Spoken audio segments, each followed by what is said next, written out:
Mi Mumbai Indians அப்படின்னு சொன்னாலே நம்ம எல்லாரும் அசோசியேட் பண்ணக்கூடிய அந்த ஒரு வார்த்தை என்ன அப்படின்னு பாத்தீங்கன்னா ஸ்கவுட்டிங் சிஸ்டம். அண்ட் அதை சப்போர்ட் பண்ற மாதிரி பாத்தீங்கன்னா நிறைய யங்ஸ்டர்ஸ்க்கு வந்து மும்பை இந்தியன்ஸ் வந்து லைஃப் கொடுத்திருக்காங்க. லைக் நிறைய பேர் வந்து ஸ்கவுட் பண்ணி டீம்ல எடுத்திருக்காங்க. அது இன்னைக்கு நேற்று ஆரம்பிச்சதுல 2008ல இருந்து ஆரம்பிச்சிருக்காங்க. நிறைய பேர் நம்மளுக்கு தெரியும். இப்போ ரீசென்ட் டைம்ஸ்ல ஹர்திக் பாண்டியா, ஜஸ்பிரீத் பும்ரா, குணால் பாண்டியா, திலக் வர்மா, நேகல் வதேரா இவங்க எல்லாம் ஸ்கவுட் பண்ணாங்கன்னு தெரியும். பட் 2008ல இருந்தே நான் வரேன். இவங்க எல்லாம் மும்பை இந்தியன்ஸ் தான் ஃபர்ஸ்ட் டீமா இருந்திருக்காங்களான்ற அளவுக்கு ஷாக்கான சில பிளேயர்ஸ் எல்லாம் இருப்பாங்க.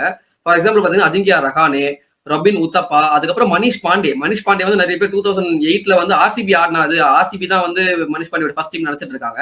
பட் ஆக்சுவலி வந்து மும்பை இந்தியன்ஸ் தான் வந்து ஃபர்ஸ்ட் டீம். அதுக்கப்புறம் வந்து பாத்தீங்கன்னா சௌரப் திவாரியா இருக்கட்டும், அபிஷேக் நாயர் இப்ப பேட்டிங் கோச்சா இருக்காருல்ல இந்தியன் டீமுக்கு, அபிஷேக் நாயர் சில பிளேயர்ஸ் வந்து மும்பை இந்தியன்ஸ் ஸ்கவுட் பண்ணி எடுத்திருந்திருப்பாங்க, டீம்ல இருந்திருப்பாங்க, ஸ்குவாட்ல எடுத்திருப்பாங்க. பட் அன்பார்ச்சுனேட்லி அப்ப இருந்த காம்படிஷனால அவங்களுக்கு பிளேயர்ஸ்க்கு சான்ஸ் கிடைச்சிருக்காது. அப்படிப்பட்ட பிளேயர்ஸ் யாருன்னு பாத்தீங்கன்னா விஜயவேந்திர சகலா இருக்கட்டும், குல்தீப் யாதவா இருக்கட்டும், அக்ஷர் பட்டேலா இருக்கட்டும், அப்ப ஜித்தேஷ் சர்மாவுமே 2015ல வந்து பார்ட் ஆஃப் மும்பை இந்தியன்ஸ் தான். அது மட்டும் இல்லாம பாத்தீங்கன்னா நிதிஷ் ராணா, இந்த மாதிரி நிறைய பிளேயர்ஸ் ஆக்சுவலி மிஸ் கூட பண்ணிருக்கலாம். இந்த மாதிரி எக்கச்சக்க பிளேயர்ஸ் வந்து first team was and is Mumbai Indians.